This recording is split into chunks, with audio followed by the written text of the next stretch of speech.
Olá pessoal, boa noite, boa noite. Como é que vocês estão? Tudo bem?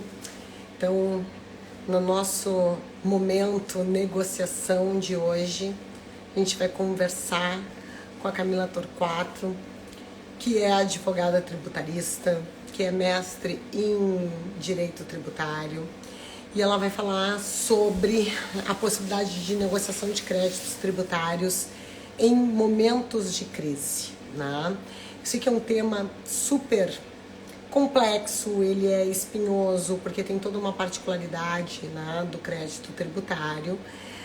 Mas a Camila ela vai abordar isso com maestria, porque é muito, né, é todo o foco de atuação da Camila é em direito tributário, é em recuperação tributária. Eu estou esperando ela entrar aqui para dar o aceite, ela já chegou aqui, deixa eu aceitar.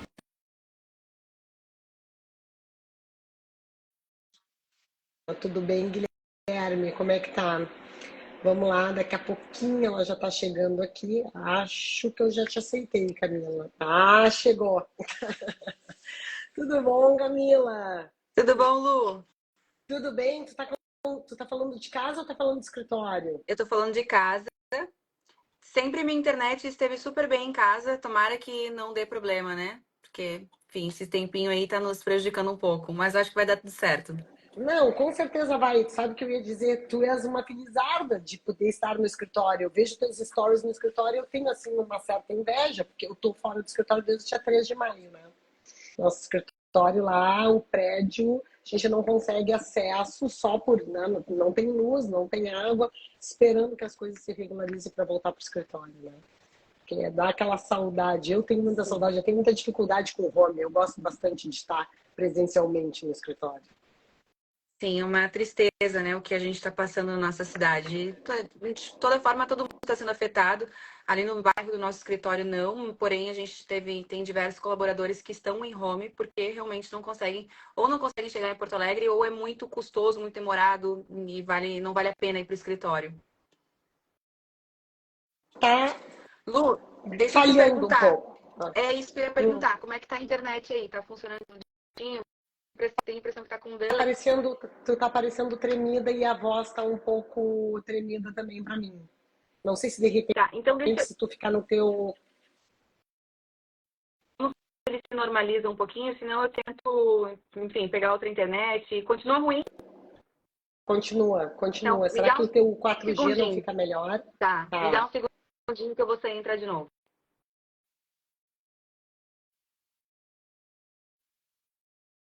Vai trocar ali pro 4G e aí já vai pro 5G, vai ficar melhor, eu acho. Né?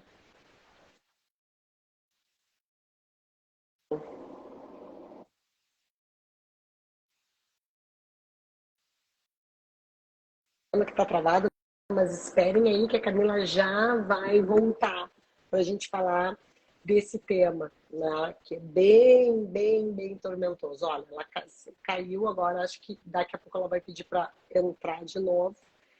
Vocês sabem, gente, eu estava dando uma olhada sobre, sobre a temática da mediação tributária. Como eu não. Da negociação tributária propriamente dita. Como eu não atuo muito na área, até porque a, eu tenho uma parceria com a Camila nesse sentido, então os meus clientes que precisam de assessoria tributária, eu acabo fazendo um encaminhamento para o escritório da Camila, que atua com o tema e já, na realidade, no assunto, fico muito tranquila a esse respeito. Mas, de qualquer forma, para a gente fazer uma live, né, e para entrevistar alguma autoridade no assunto, a gente precisa dar uma pesquisada. E eu estava, inclusive, pesquisando aqui uma resolução do CNJ, que é a resolução, a resolução, já digo aqui para vocês, a 471 de 2022. A 471 de 2022 fala sobre na política judiciária nacional de tratamento adequado à alta litigiosidade do contencioso. Tá? E para vocês perceberem, né? Porque tem alguns profissionais da área que entendem que não tem maior maior flexibilidade ou possibilidade de discussão ou de negociação quando se trata de natureza tributária. E agora a gente está num panorama de total crise. A gente está num panorama em que estão pipocando circunstâncias, né, que dizem respeito ao próprio tributo. Eu estava dando uma olhada aqui hoje, recebi no das notícias do TRT, as reclamações pré-processuais, as mediações pré-processuais que têm sido dadas, né, no judiciário trabalhista de empresas que estão provocando mediação pré-processual perante o TRT da Quarta Região, justamente para conseguir negociar algumas questões e alguns direitos dos funcionários durante esse período. Isso não tem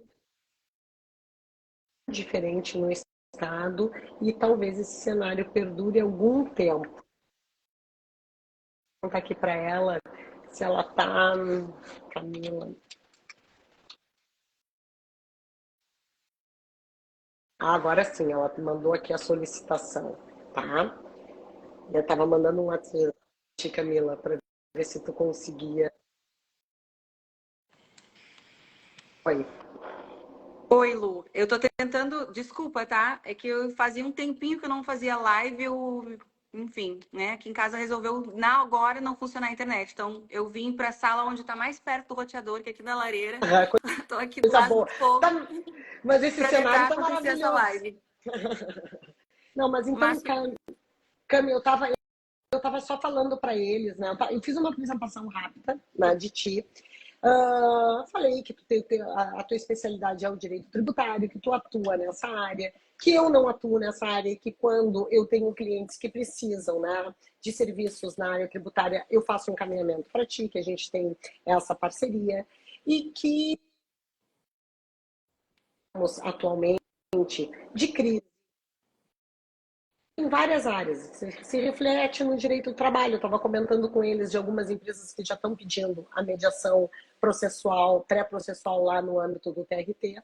Eu estava comentando que é super polêmico esse tema, porque tem tributaristas que entendem que não existe nenhum tipo de margem de negociação ou que sequer se aplicam os métodos adequados de resolução de conflitos. Tem que tem uma resolução do CNJ, né, que fala sobre a política judiciária nacional de tratamento adequado à alta litigiosidade do contencioso tributário. Então, como tu és a experta no assunto, como essa é a tua matéria em que tu transitas muito bem, eu quero te deixar muito à vontade para trazer para o meu público e para o teu público também essa possibilidade de atuação e de como fazer, né?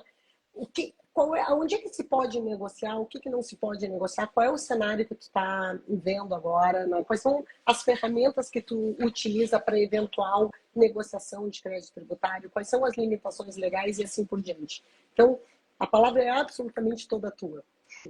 obrigada, Lu. Obrigada pelo convite. Obrigada principalmente por me fazer voltar às lives. Fazia algum tempo que eu não vim aqui, principalmente nesse horário, conversar. E é algo que eu gosto muito de conversar com esses amigos virtuais. A gente realmente fez não só network, mas amizade virtual. Então, obrigada pelo convite.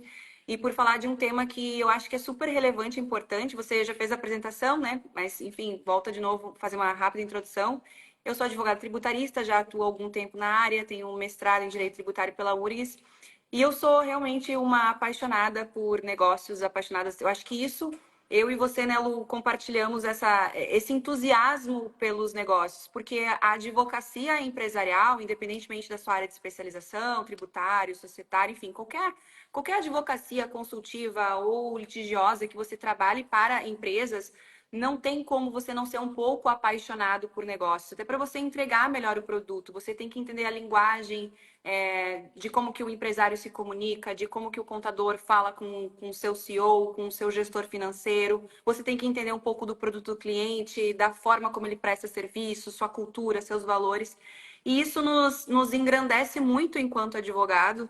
A gente consegue entregar o melhor trabalho. E acho que já há algum tempo a advocacia tradicional, quando eu falo advocacia tradicional, eu falo daquele, vamos lá, protocolar uma inicial, vamos despachar com o juiz, vamos esperar 10, 15 anos. Tá todo mundo cansado disso, né? E não só os advogados que têm que contar, às vezes, com 10, 15, 20 anos de processo, mas, sobretudo, os negócios. Porque, enquanto pessoas físicas, a gente consegue, né? Tudo bem, vou lá, vou provisionar, vai vir um precatório, esse precatório vai servir de herança para os meus bisnetos, porque nem meus netos vão ver esse precatório se for estadual. Mas negócio não, né? Negócio, ele tem que ser rápido, ele tem que ser agora. Então, se você vai falar para o empresário que daqui a 10, 15 anos vai ter uma solução para o conflito dele, ele vai levantar da cadeira e vai embora e vai desistir, porque se pode se esperar tudo. A gente já tem insegurança jurídica, a gente já tem uma alta complexidade da legislação tributária, a gente tem uma insegurança nas relações. Agora, não ter tempo para sequer saber quando que eu vou poder investir aqui ou investir ali, não dá. Então, o método de solução extrajudicial, ele vem justamente ao encontro para resolver esse problema. A gente precisa entregar com efetividade as soluções para os empresários. E no direito tributário, ainda que seja uma área do direito público, e a gente tem maior restrição, obviamente, para negociar. Eu sei que você fala muito em negociação e fala muito bem, eu acompanho esse conteúdo e gosto bastante, Lu. A gente tem mais restrição sim no tributário. Eu não posso ir lá para o delegado da Cefaz ou falar com o procurador, e aí, vamos fazer um acordo aqui? Não, ele tem alguns limites que ele precisa se ater, que é o princípio da legalidade, da administração pública, sem dúvida alguma. Porém, eu acho que nesses últimos anos se avançou muito na área do direito tributário em tentar solucionar as demandas tributárias, as lides tributárias, não só sob o ponto de vista formal. Vou te executar, você vai se defender e fica aquela litigiosidade sem fim, aqueles valores bilionários de contencioso tributário no âmbito administrativo, no CARP, no âmbito do judicial, enfim, aquela novela toda que todo mundo está muito acostumado, daí vem transação. Isso não dá, isso realmente todo mundo tem consciência, que o setor empresarial tem consciência, os entes políticos têm consciência disso, o próprio fisco reconhece isso. Então, há um interesse mútuo de que as coisas comecem a caminhar para a gente ter resoluções administrativas que seja, né? E tem um pouquinho mais de margem para a gente transacionar. Eu sei que o objetivo da live hoje era falar um pouquinho de resolução, de negociação nesse período de crise, mas eu quis fazer essa introdução um pouquinho sobre a importância de se pensar quando a gente advoga para empresário, quando a gente advoga para negócios, ou advoga ou presta consultoria, né? Lato sensu. A gente precisa pensar em soluções efetivas. E o direito tributário, ainda bem, está se caminhando para dar uma maior flexibilizada. Hoje, por exemplo, nós temos transações que são modalidades especiais de parcelamentos com composições que variam conforme a capacidade de pagar mesmo do contribuinte, conforme o cenário econômico que ele se encontra. E isso é margem que o procurador, que a Receita Federal começa a ter para negociar efetivamente. Então, tem portarias, tem leis já que prevêem isso. E nesse cenário de calamidade pública que aconteceu aqui no Rio Grande do Sul, também está começando, já obviamente, algumas soluções emergenciais foram adotadas, como, por exemplo, se postergar pagamento de tributo, né? Algumas questões nesse sentido. Outras vão vir, a gente sabe que muita coisa depende de aprovação de lei, porque, afinal de contas, a gente está falando de uma matéria que é de ordem pública, porém está cada vez mais se caminhando nesse sentido. O que a gente ali no escritório, a gente sempre se preocupa, a gente fala muito, a gente precisa entregar a solução. De nada adianta a gente ficar aqui teorizando sobre problema. Ah, vamos encontrar qual é a linha filosófica desse problema. Ah, porque eu consegui... Outra coisa que eu falo bastante, né? Consegui uma liminar. Quanto tempo você demorou para liminar? 2 meses. Poxa, então, né? Meu Deus, uma liminar demora 2 meses, já se perdeu todo o objeto. Porque, de novo, eu insisto, no mundo dos negócios, coisas são para ontem. A gente tem que entender que o time na consultoria e na advocacia empresarial, ela é para ontem. E se não for para ontem, se não tiver pelo menos uma agilidade, eu preciso ter uma segurança de que as coisas efetivamente vão se resolver. E aí eu acho que entra esses métodos não tão tradicionais de se resolver conflitos. A gente tem mais abertura, sim, hoje para falar com o procurador. Não estou dizendo, Lu, que A gente vai chegar lá, né? Qualquer advogado tributarista vai chegar lá e vai ter o melhor acordo possível ou vai tratar com o procurador com com o mesmo grau de liberdade que nós temos para tratar nas relações cíveis, né? Quando você vai lá, claro que não é assim. A gente precisa também compreender. E ainda há muito a se superar em termos de obstáculo, porque, e aí eu também, eu faço uma meia-culpa, né, nós, do lado de cá, advogados tributaristas, porque no direito tributário existe essa coisa muito belicosa, essa grenalização do direito tributário. A gente tem isso, né? Então a gente tem fisco, contribuintes. E a verdade é que todo mundo é contribuinte, inclusive o fisco. Todo mundo paga imposto. Ah, mas o empresário. Bom, mas vai pagar também, porque vai vir no preço do produto, vai vir de alguma forma. Então, todo mundo paga imposto. A gente tem que ter essa compreensão de que, ok, eu atuo para contribuintes, obviamente, eu advogo, presto consultoria para contribuintes, o fisco, ele está na função dele de fiscalizar, de arrecadar, mas a gente precisa também parar com esse cenário de belicosidade. Tanto o fisco, né, de pensar que todo empresário enfim, né, não vou usar palavras aqui que talvez possam me prejudicar nesse horário, mas a gente sabe como que acontece isso, de pensar negativo. Vou pensar, empresário quer sonegar. Não, né? A gente sabe que empresariar no Brasil é uma atividade hercúlea. Precisa ser muito corajoso para empresariar no Brasil. Ainda que nós, advogados, não sejamos enquadrados como uma sociedade empresária, que ainda fica aquela divisão lá de sociedade simples para sociedade empresária, é que nós tocamos os nossos negócios, né, Camila? Nós sofremos também esses alunos. Eu disse, gente... Lu, o teu áudio tá falhando. Eu não sei se é só para mim ou se é para todo mundo. Alguém se puder responder para nós e também para me responder se o meu som e o meu vídeo tá ok? O teu som...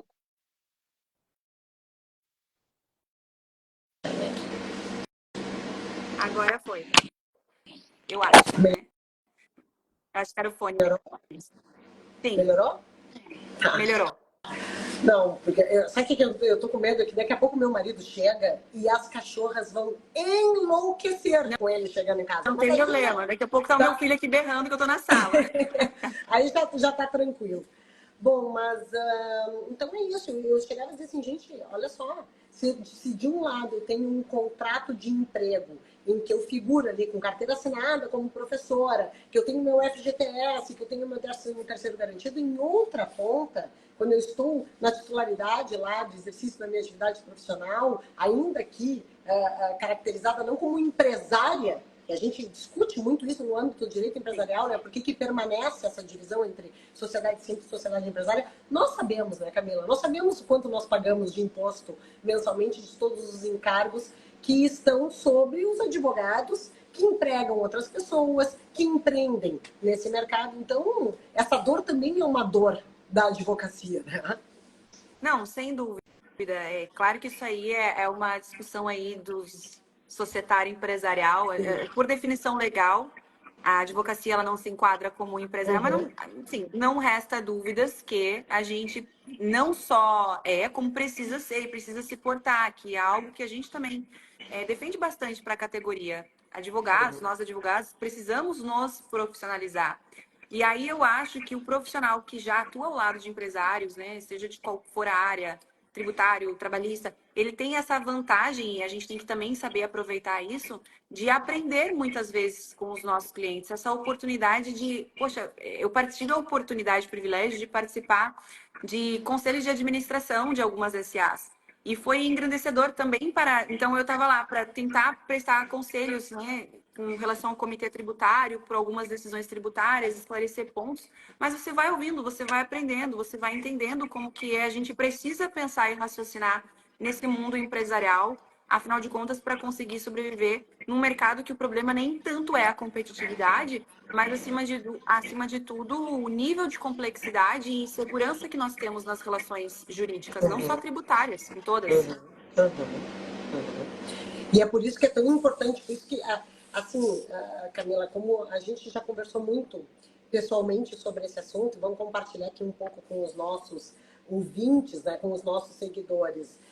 as nossas experiências profissionais, sem dúvidas, elas nos talham, elas, né, fazem, elas contribuíram para a profissional que nós somos hoje, mas eu fui uma profissional talhada no litígio, né? Eu acredito que tu também, embora formada mais cedo, a nossa cultura de resolução de conflitos é uma cultura da sentença. Então, quando eu fui apresentada para os métodos adequados de resolução de conflitos, uma das questões que me chamou muita atenção foi uma possibilidade de ser autônoma e de fugir realmente da insegurança jurídica. Porque ainda que eu saiba, né, que na área tributária isso causa um grande assim, como é que eu vou dizer, uma angústia para aqueles, sejam para os contribuintes, sejam para aqueles que advogam nessa área, isso não é muito diferente na justiça do trabalho, não é muito diferente no direito empresarial.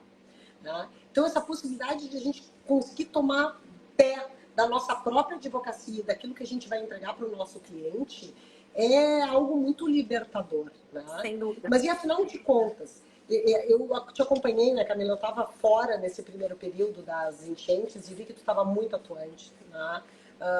Eu vi que a única coisa que eu conseguia fazer de fora era fazer Pix.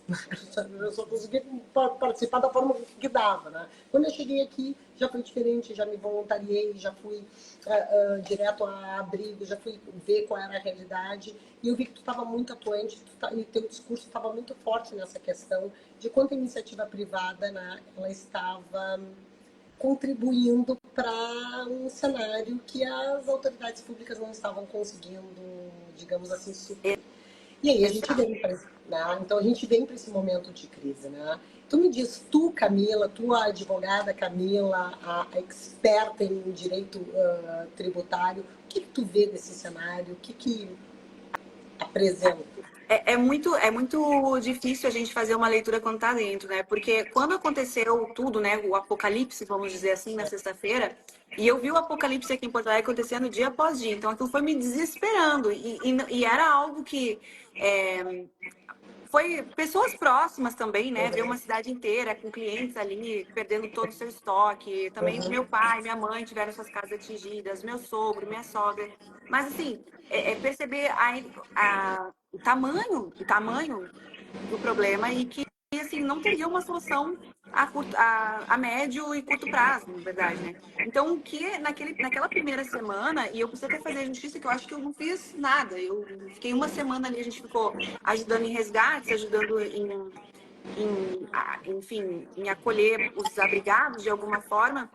E o que eu percebi naquela semana e que foi muito bonito de ver, foi até emocionante. Absolutamente todas as pessoas do nosso círculo de amigos e de conhecidos, todo mundo estava de alguma forma envolvido em ajudar. Então, ou era alguém que estava sendo diretamente atingido porque estava lá sem a sua casa, ou era alguém que estava indiretamente atingido, mas estava fazendo o que podia para ajudar.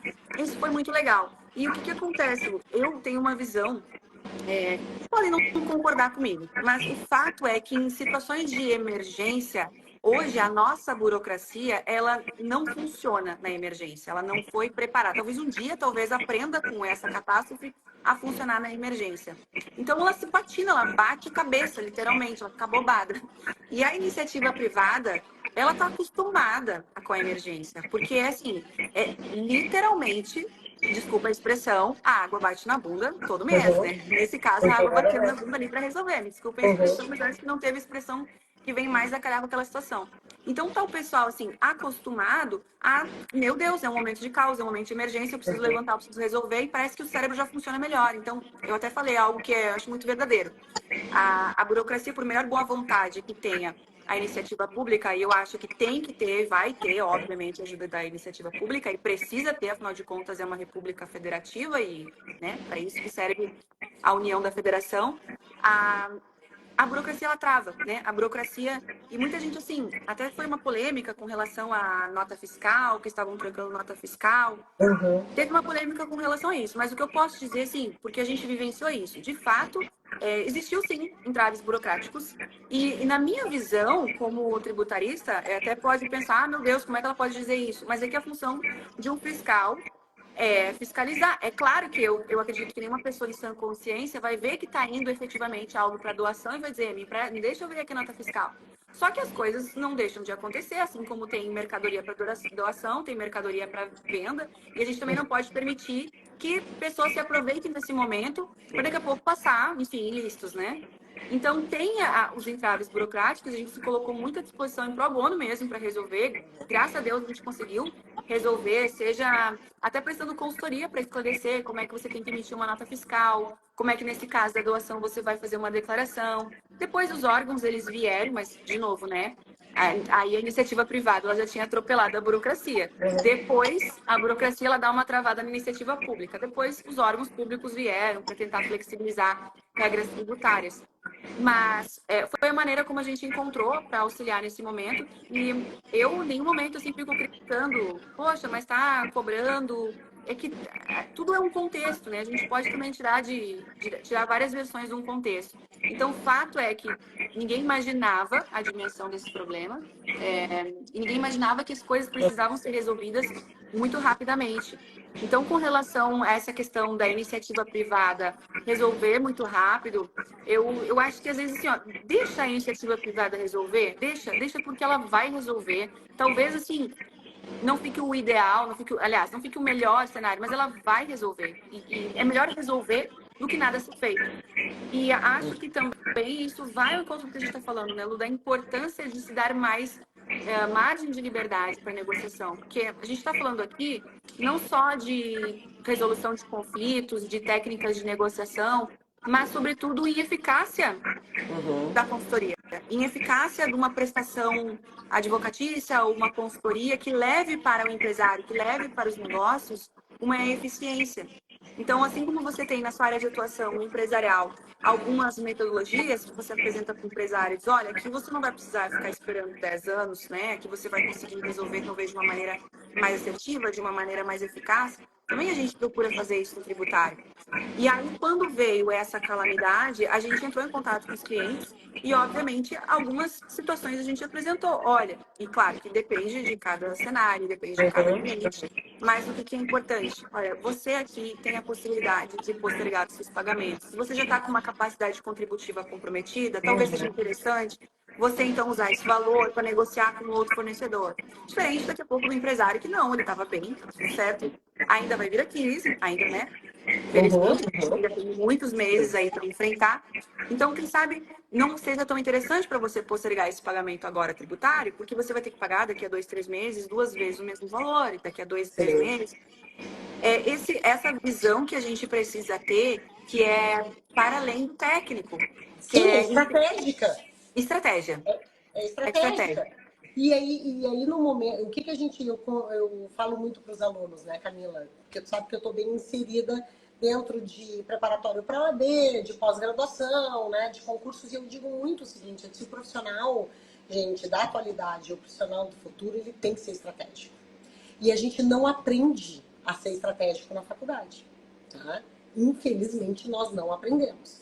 No meu caso e o teu caso, a gente foi aprendendo na marra, né, Camila? A gente foi aprendendo na necessidade.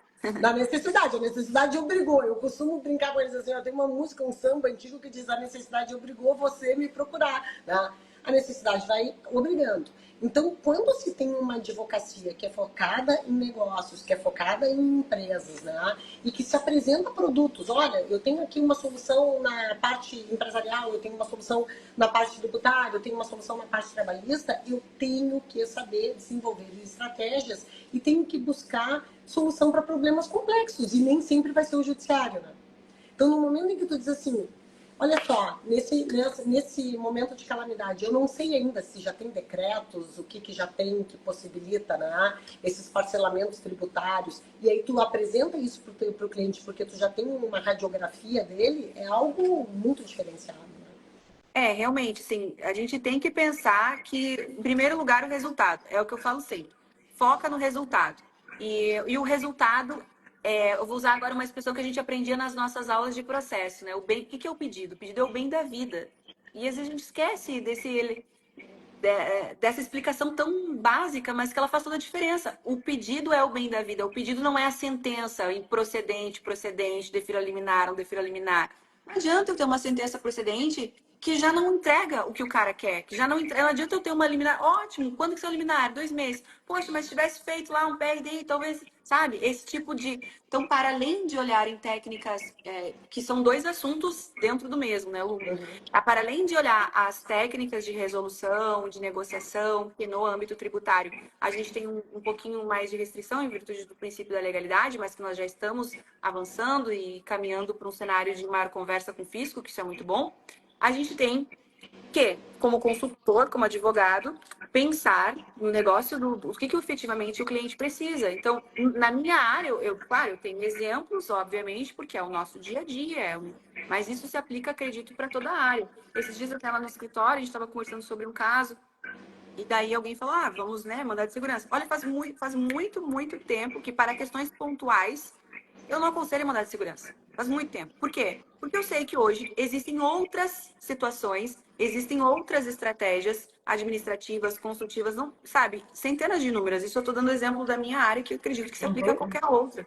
Não, a gente consegue a mesma coisa para o cliente, né, pensando estrategicamente. É um jogo de xadrez? É um jogo de xadrez também. É você pensar em como se movimentar, em como que você vai ser mais assertivo. Às vezes você, mas eu vou, sabe, às vezes não tem que ir lá direto para tentar atacar a rainha, tem que ir por outros caminhos. Não tem como não.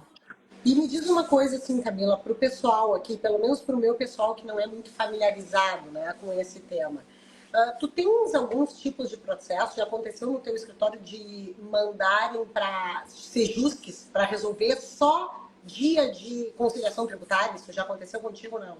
Já aconteceu comigo, mas confesso que faz muito tempo.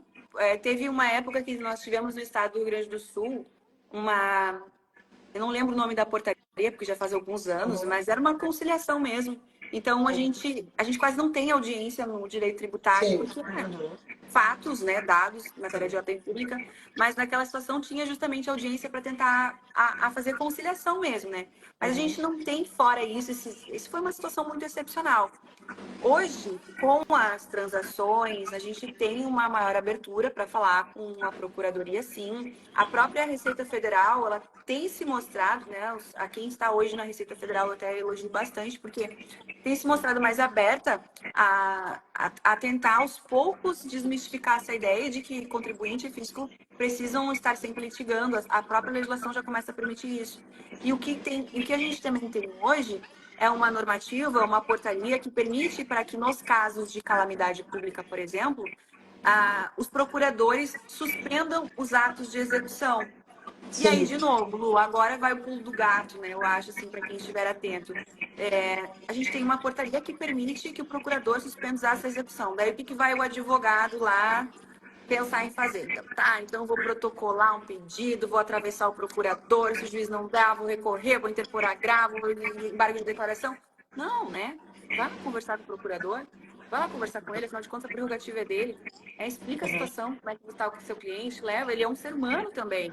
Né? Ele demonstra os documentos contábeis da empresa, demonstra que a empresa era uma boa pagadora. Isso tem liberdade, isso tem margem para se fazer. Né? Então, a gente precisa só usar as estratégias corretas. Não, mas o que tu está trazendo, Camila, é muito importante e eu insisto bastante com os alunos nesse sentido. Porque como é tão forte a questão da cultura, da resolução dos problemas apenas no judiciário, que tu chegar pro procurador e conversar com ele fica tão fora do escopo de quem está começando, assim, mas como assim eu vou chegar e vou conversar? Eu estava ontem conversando estava numa live de direito probatório sobre uma questão lá envolvendo o TST, e eu estava comentando com o Marcel, que é um juiz, foi meu estagiário, é muito meu amigo, ele é juiz de trabalho lá em São José do Rio Preto, e eu estava dizendo, olha, eu fiz um protocolo de um acordo que eu representava uma parte autora e era um valor alto, assim, considerável do acordo, e de uma pessoa que está sem trabalhar, de uma pessoa que perdeu tudo, né? E esse acordo, Camila, ele, além de ser um valor alto, e que estava quitando uma relação jurídica de muitos anos, ele estava há 7 dias concluso. Há 7 dias concluso. Ele foi para a vara judicial, da vara judicial ele desceu para o Sejusc, e a gente não estava conseguindo falar com os servidores. E quando nós falamos com os servidores, a gente viu que os servidores estavam no home office, a coisa fica meio atrapalhada. E eu tenho uma boa relação com a juíza, que é a coordenadora do Sejusc. Eu falei com ela no Instagram, mandei uma mensagem. Sabe? Eu disse assim, olha, desculpa, deixa eu te perguntar, mas quem é que tá lá organizando? Ela disse, não, sou eu. Eu disse, não preciso te dizer então, tá? Olha só. Tá, e aí ela me respondeu, disse assim, olha, já agilizamos assim, porque claro, no momento que tu liga para conversar, e aí eu digo, gente, são habilidades. A advocacia tu não vai só brigar na petição, tu só não vai brigar via processo. As pessoas têm que ter habilidades para saber aonde transitar, com quem falar, e é importante que tu traga isso. Quais são esses órgãos, né? Qual é a tua... Porque eu sei que tu atua muito bem nisso, né? Antes de chegar em último, quando a gente já fez alguns atendimentos juntos, e eu confesso que eu fiquei muito impressionada, porque metade eu não entendia nada do que estava sendo dito, mas eu sabia de todos os caminhos que tu estava indicando. Ao fim e ao cabo, o que tu mencionava? A gente pode fazer esse caminho, porque nós temos acesso assim, assim, assim, assim. Isso é um grande diferencial, né, Camila? E isso, claro, algumas coisas a gente vai, com o tempo, né, vai entendendo os caminhos melhores, vai conseguindo saber, assim, como que eu abordo, como que eu chego lá. Às vezes a gente vai receber um não tem como, às vezes a gente vai receber um lá, sabe, não está Sim. sendo muito bem recebido, faz parte. A gente vai adquirindo, sem dúvida, com a experiência, como chegar melhor. Então, eu me lembro, assim, que no início da minha carreira, eu ia muito a Receita Federal, né? Hoje a gente tem muito chat online para tentar resolver uma questão de certidão de regularidade fiscal. E a gente tomava um chá de banco e o atendente não estava nem aí para você, não dava, sabe? A gente não tinha muita eficiência e eficácia em resolver os problemas lá administrativos. Aí com o tempo tu vai, tá, então eu tenho que ir nesse departamento, eu tenho que ir aqui, aí eu ia no Cefaz, para liberar notas.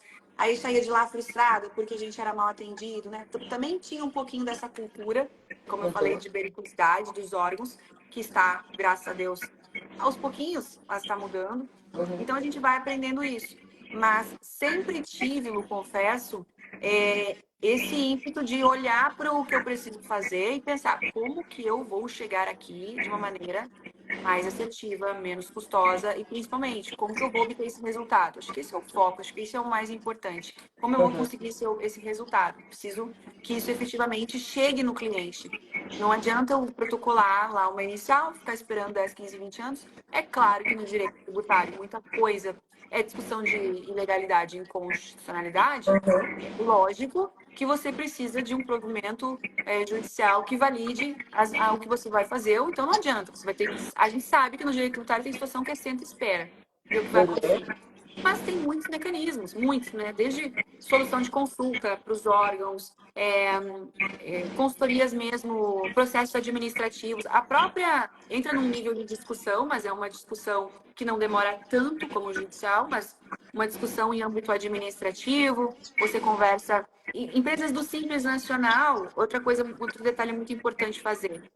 O Simples Nacional, ele é um regime tributário diferenciado favorecido para as micro e pequenas empresas, só que ele está dentro de um grande estatuto, que é o Estatuto da MEPP. Esse estatuto, ele foi pensado, ele se criou esse estatuto para fazer valer um princípio constitucional do tratamento diferenciado favorecido. Então, eu quero dizer o seguinte, é um princípio da nossa ordem econômica, o tratamento diferenciado favorecido, e por causa disso, se inseriu na Lei do Simples um dispositivo que diz o seguinte, olha, a Receita Federal, ela tem que, na medida do possível, possibilitar, perfectibilizar a negociação, acordos com o contribuinte. Então, você está vendo que o contribuinte está errando, está fazendo errado, não é para chegar lá com os dois pés na porta. O contribuinte, olha só, deixa eu te mostrar o que você está fazendo. É fazer uma pré-intimação, sabe? E Lu, eu preciso confessar e preciso elogiar também, né, os meus colegas do outro lado.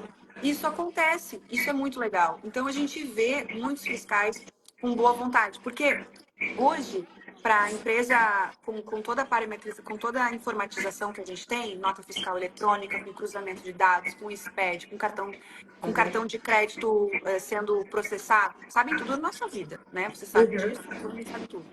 Então, a Receita Federal sabe quem está cometendo ilícito, né? Quem está efetivamente cometendo ilícito ou quem está se equivocando, porque a legislação tributária uma coisa assim surreal, que se tivessem talvez me avisado, olha a complexidade, minha filha, Sim. você vê bem a área de atuação que você está indo. Esses dias a gente estava numa palestra no Rio de Janeiro, no Congresso do Rio de Janeiro, e o palestrante disse, que nos Estados Unidos a legislação tributária é super simples, eu explico em 2 dias a tributação sobre consumo. Eu pensei assim, aqui no Brasil eu preciso de 2 anos para explicar e ainda assim ele não vai entender. Então, para ver um nível de complexidade do tributário, é realmente complexo. Então, você não pode querer exigir que contribuintes, muito menos contribuintes de pequeno porte, sejam agora uns experts, que nem às vezes a própria Receita Federal tem soluções de consulta divergente. Então, nesse sentido, é legal quando eu encontro também do outro lado, e a gente tem que saber, advogados, consultores tributários, até contadores, tem que saber utilizar essas técnicas. Poxa, deixa eu falar com o fiscal, deixa eu tentar resolver. Talvez não venha uma ação fiscal, talvez não venha uma intimação. É um ser humano, eu volto a falar, é um ser humano. Não significa, porque talvez alguém vai dizer assim, mas isso não pode, tem que autuar. Não, né? Ao contrário, está se caminhando cada vez mais para essa resolução. Se um dia o sistema tributário ficar assim, apertar um botão, que nem o contribuinte precisa apertar o botão, o próprio fisco vai calcular, ele tem que pagar DARF, aí bem, aí você exige esse nível de precisão para apertar o botão. Mas hoje é extremamente complexo. Então, é mais do que necessário que tenha do outro lado essa iniciativa. Vamos tentar resolver? Olha só, você dá uma olhadinha, vê de novo, conversa com o seu contador, conversa com o seu advogado, vê se não tem uma coisa errada aí. Antes de vir com uma ação fiscal, porque da ação fiscal contribuinte, não posso fazer nada agora, né? Porque se eu mexer aqui, pode ser usado contra mim, e eu não posso retificar minhas obrigações, e vai vir uma autuação milionária, e a gente enterra, bota 3 quilos de terra em cima para ele nunca mais se levantar, aquele empresário. Eu já vi casos assim. Tu sabe que tu estava falando, só que de quem eu me lembrei, eu não sei se foi teu professor, o Roberto Camargo. Sim, foi meu professor na graduação. Porque o Roberto tem esse perfil, assim, bem conciliador. Tem. Né? O Roberto, a gente foi homenageado muitas vezes juntas em algumas coisas, ele é um amor. Se fosse falando, eu comecei a me lembrar do Roberto. Porque o que a gente tem, né, Camila? A gente tem uma política pública que foi absorvida pelo CNJ em 2010, lá de pacificação social.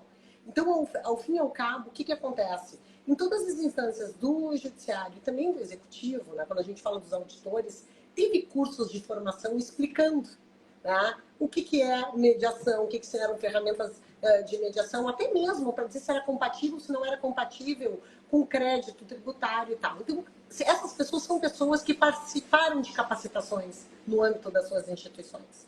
É a mesma coisa. Dependendo da juíza, é que essa juíza, eu sei que ela é uma pessoa que estuda isso e que ela estaria aberta a um contato via uma rede social, entendeu? Porque, ao fim e ao cabo, o que ela quer? Ela quer resolver o problema. Né? Eu já participei de cursos com ela, já sei mais ou menos como é que ela pensa. Talvez se fosse outro magistrado, eu não mandasse essa mensagem via uma rede social. Então, o que tu está falando é o seguinte, cara, do outro lado, tem pessoas que também estão se capacitando e que estão entendendo que precisa resolver, né? Que tem que resolver, que quer se preservar a empresa, quais são os possíveis descontos que se pode dar, quais são os possíveis parcelamentos para tudo, né? Fazer uma preservação da atividade empresarial. Mas, Camila, deixa eu te dizer o seguinte, né? Para a gente não se demorar muito, porque poderíamos ficar horas e horas falando. E esse cenário que nós temos hoje, em um paralelo com a pandemia, o que tu acha? O que te parece? Assim? Lu, de novo, é muito difícil, não sei se tu tem muitos alunos de fora, eu tive o privilégio de ter alguns alunos assim, lá do norte que se tornaram grandes amigos. E eu percebi assim que de fora vem uma grande solidariedade, sabe? Eu recebi muito carinho de todo mundo de fora. Porque aqui a gente ainda sente muito. Então, para mim, a sensação é que aqui para o sul, aqui para o gaúcho, ele está um cenário pior que a pandemia. A insegurança, o medo do porvir, né? De quanto vai durar essa crise. A gente tem casas ainda, bairros que estão alagados, a própria casa da minha sogra ali, alagada ainda, quase 20 dias, sabe? Eu perdi meu carro, Camila. Eu perdi meu carro. Meu carro ficou no aeroporto. Poxa. Não tem, assim. E aí eu escuto até algo assim, mas pelo menos ninguém morreu, graças a Deus, obviamente, vidas em primeiro lugar. Só que a gente também precisa a gente tem que parar de tirar um pouquinho o sofrimento do outro por perdas materiais, porque não é só a questão monetária, sabe? Dinheirista. Não, primeiro, sim, tem memórias, de um lado. O meu pai, tadinho, né? Ele guardava o meu caderno de primeira série, da minha irmã, o meu. Ele perdeu as fotos, ele perdeu. Então, tem as memórias, que é muito triste, é irreparável, não resgata. Mas tem também, assim, a questão de, às vezes, tu levou uma vida para construir, tu levou uma vida para juntar um patrimônio e construir uma casa, e tu, sei lá, quando tu vai conseguir de novo reconstruir aquilo, né? Vai vir ajuda? Vai vir ajuda, mas muita coisa não vai ter. Então, esse luto também, ele precisa ser respeitado, sabe, Lu? E para nós aqui, eu vejo, precisa de muito incentivo, precisa de incentivo pesado. A iniciativa privada, ela vai ter que, graças a Deus, ela está solidária, né? Ela está entendendo que não posso demitir neste momento, simplesmente cortar funcionários, não, isso é um absurdo. A gente precisa fazer valer a solidariedade mesmo, porque afinal de contas, não perde sentido se tu é uma pessoa extremamente egoísta que não consegue olhar para nada além do lucro. E a União Federal, que eu acho, sabe, tem que ter um incentivo forte da União Federal. O Estado do Rio Grande do Sul é um estado forte, um estado importante, vai impactar o Brasil todo se isso não vier. Então, eu não só faço coro, como sou uma ferrenha defensora de que a gente, neste momento, a gente precisa de incentivo. Não é o momento, e eu sei que havia já uma política arrecadatória de tentar compensar gastos, enfim, tributário é uma política de soma zero, né? A gente precisa arrecadar. Tem custo, tem gasto, mas sem incentivo aqui, e vai vir, não tem dúvida, talvez demore muito mais. Faço um apelo também para que os nossos colegas que estão do outro lado compreendam essa situação. Tem clientes que perderam todo o estoque.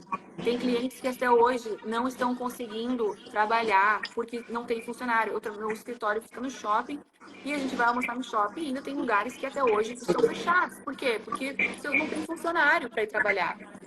Então, tem que ter um olhar de solidariedade mesmo, de efetiva. E aí a gente precisa se socorrer de alguma forma e de tentar buscar soluções de como a gente consegue ajudar o setor empresarial nesse momento. O que ele precisa nesse momento? Como eu falei, no primeiro momento, naquela semana catastrófica, o que a gente podia fazer era uma consultoria pro bono sobre dúvidas. Quem estava chegando, o caminhão vem, pelo amor de Deus, doação, que a gente vai resolver os entraves burocráticos. Mas sabe que eu cheguei a falar em ti, porque eu estava acompanhando, e eu vou te dizer assim, uma coisa muito... Porque o sentimento é muito dúbio, né? Eu já estava com essa viagem programada há um tempo e eu estava indo passar o aniversário do meu filho que mora longe, a primeira vez que ele estava fazendo aniversário longe, ele faz aniversário junto no Dia das Mães. Eu já estava com isso programado. Eu viajei no dia que começou a chover, eu viajei dia 1º de maio. E a gente foi acompanhando as notícias e aquilo foi ficando cada vez mais grave, mais grave, mais grave. Só que o meu marido é defensor público, a defensoria no centro, onde ele trabalha na administração, água, não conseguia entrar também, e toda uma comunidade carente que eles atendem, e aquilo foi, né? Aí a gente começa a olhar para o entorno, né, Camila? Como tu disse, meu pai, minha mãe, minha sogra, começam a olhar e aquilo que era para ser momentos felizes começaram a ficar com um pouco de gosto amargo. Porque vai dando. Aí tu começa a ver assim, não, o teu colega teve que sair de casa, não, na tua casa tem luz, Luciana, eu tive colegas que vieram aqui para minha casa, porque aqui tinha luz, tinha água da caixa, tal, funcionários que vão, não, o fulano perdeu tudo, começa a passar Pix, e aquele sentimento, ele vai crescendo, né, dentro da gente. E tu começa a pensar, tá, mas e agora? Como é que a gente vai fazer? Como é que a gente... E eu vou te dizer assim, Camila, que realmente o ânimo, o que está pairando pelo Rio Grande do Sul me assusta um pouco. Porque a gente precisa, assim, nós precisamos de uma saída. A gente tem que fazer a economia rodar, as pessoas precisam consumir, né? Então, quando eu cheguei, eu falei para o meu marido, sempre que eu viajo, eu gosto de voltar para casa, sempre. Sabe assim, quando tu pensa assim, meu Deus, a minha cama, o meu banheiro, meu guarda-roupa, minhas coisas, eu sempre gosto de voltar. Eu sempre digo, eu sou como a Dorothy do Mágico de Oz. Não é um lugar como a nossa casa. Né? É bom estar lá, mas é bom voltar. E dessa vez, eu estava desesperada. Eu dizia, cara, eu preciso estar perto dos meus. Eu quero ver. E eu entro em Porto Alegre, Camila, eu tenho que vir para Campinas até Florianópolis. E aí eu entro em Porto Alegre às 3 da manhã, eu não passo lá pelo corredor humanitário, né? E a cidade, assim... Cenário de guerra. Cenário de guerra, né? Eu disse, cara, mas a gente tinha que estar aqui, a gente tem que fazer o que a gente tem que fazer, né? Fazendo do jeito que se dá para fazer. E realmente, vamos lá, nós somos muito aguerridos, mas as pessoas, essa sensação, e eu falava para as gurias, né? As gurias, é como o que aconteceu em Brumadinho.